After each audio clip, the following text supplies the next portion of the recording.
Hey folks, first sort of update. I thought I'd sort of try and do one a day. Last 24 hours have been up and down. So it's now still in the house on my own. Still looking at the 3 months. The 12 weeks at least they're saying. Before people like myself, they want to even think about having sort of regular contact with people again. Strangely enough, though, you may have remembered yesterday I said that I have to do a blood test. Usually to get my medication. I didn't know what was going to happen.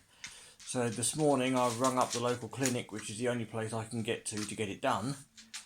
They didn't know what to do, so they referred me to the pharmacist, who normally dispense my warfarin. They got hold of the doctor, who said I can't sign the prescription off unless it has the blood test. So it's a bit of a sort of catch-22. So in the end, I sort of rung the clinic back, and what we've had to arrange is that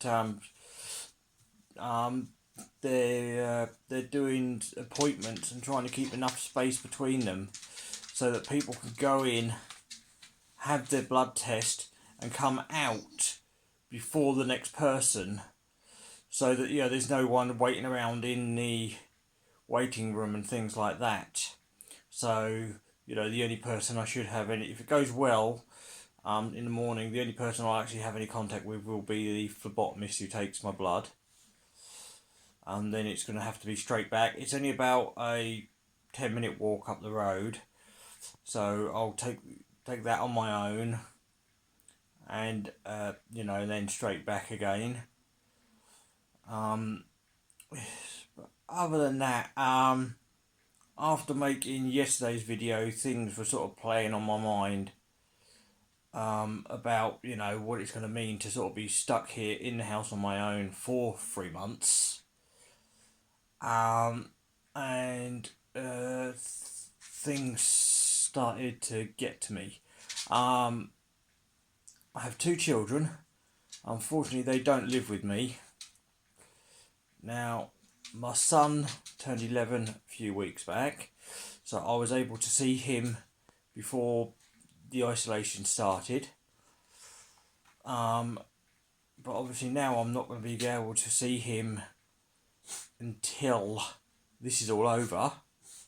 So knowing I've got at least 3 months now before I have to see my son again, and I've not seen my daughter since last month. She lives at the other side of the country to myself, and this month's visit with her had already been cancelled due to people needing to isolate where she is, and so that was fair enough. We thought, okay, I'll make up for it. But now it's going to be a lot longer, and sort of planning out that time. She turns 5 in May, and her 5th birthday's going to come and go before I get to see her again. And that's been like a sucker punch. That's hit me really hard. I love my little girl.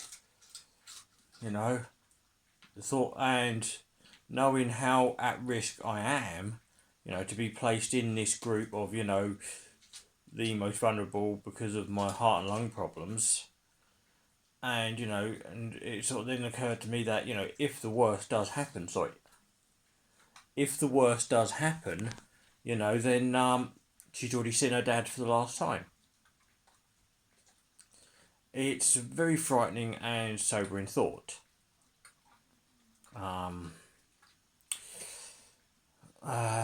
So today I've had to shut myself off a lot more. I've for want of better terminology, it's to stop myself cracking up in the house. Like I said, it's, I'm in a 2-bedroom bungalow. I'm on my own. The only people I've seen for the last few days are when my carers come in for half hour each morning, basically to see I'm okay and I'm not going nuts, because we've had past things where I started to have trouble where if I didn't, if the weather was bad and I didn't get out and I was in my own too long, my health suffered. So so I see them, so sort of half hour each morning. So that's been the only, and they're now, so in the house they're keeping the full 2 meters away, and but at least I can talk to them for a little while. But that is the only sort of contact I have. So today I've had to say, right, okay, if my emotions get to me like they did yesterday, with the problems I have, sort of the mental health problems, I won't make it. So for want of a better way of doing it, I've had to say, okay, let's take that emotional side of me, lock it in a box. When the time's right, I can let it out.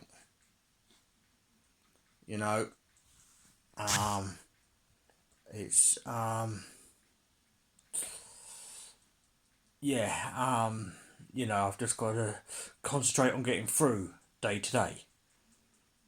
Keep myself going so that when she's over, I'm there for my kids.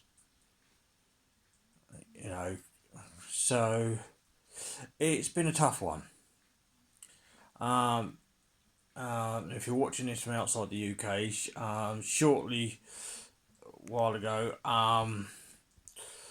the Prime Minister,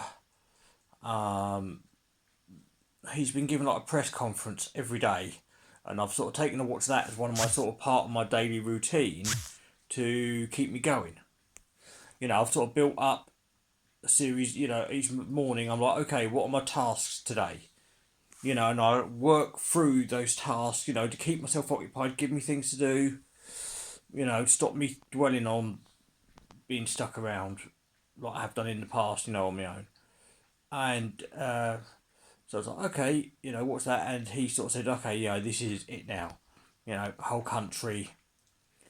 If a business or shop is not absolutely essential, i.e., selling, predominantly foods and or medicines, then it shuts now.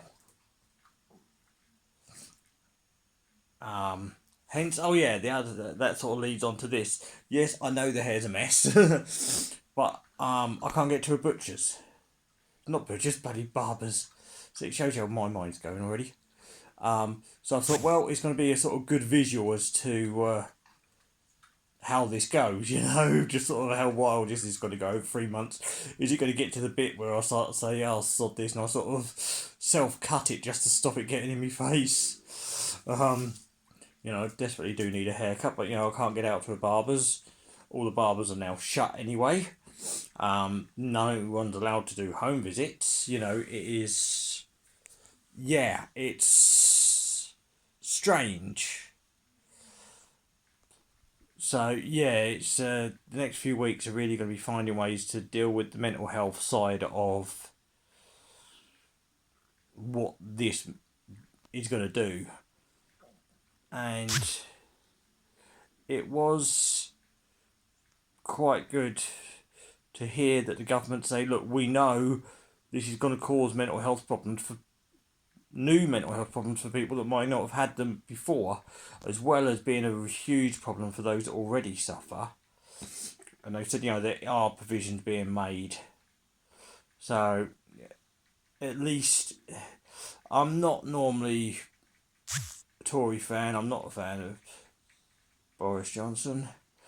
But, he's finally today done what a lot of people say he should have done beforehand, and I think they're right, because put the country on lockdown like most of Europe already is, and taking that to be what it is. This thing is killing people. It is going to kill more people. There's no other way of putting it.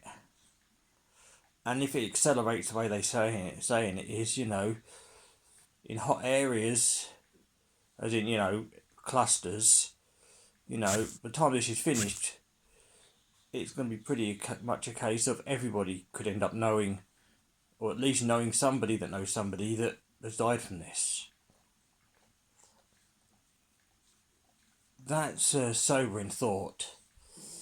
So I'm planning for bed shortly, just sort of, you know, shut myself down, allow myself to be me, read a book till I fall asleep, and then get up tomorrow, work out my tasks for the day, work through them, and as time goes on, I'll sort of take people through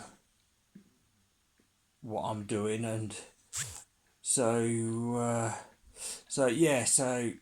you know, if you're stuck in self-isolation, if you know you're worried about mental health problems, you know how you know, like I said, I've got depression, brain damage.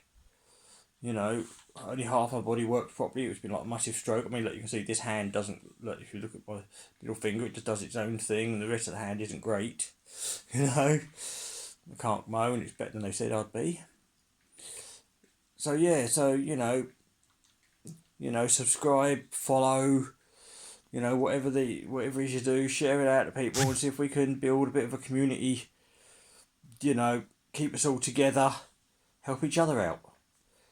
So again, I'll wait for tomorrow's sort of update from Downing Street, and then I'll record a video on how that goes. So take care, please stay safe.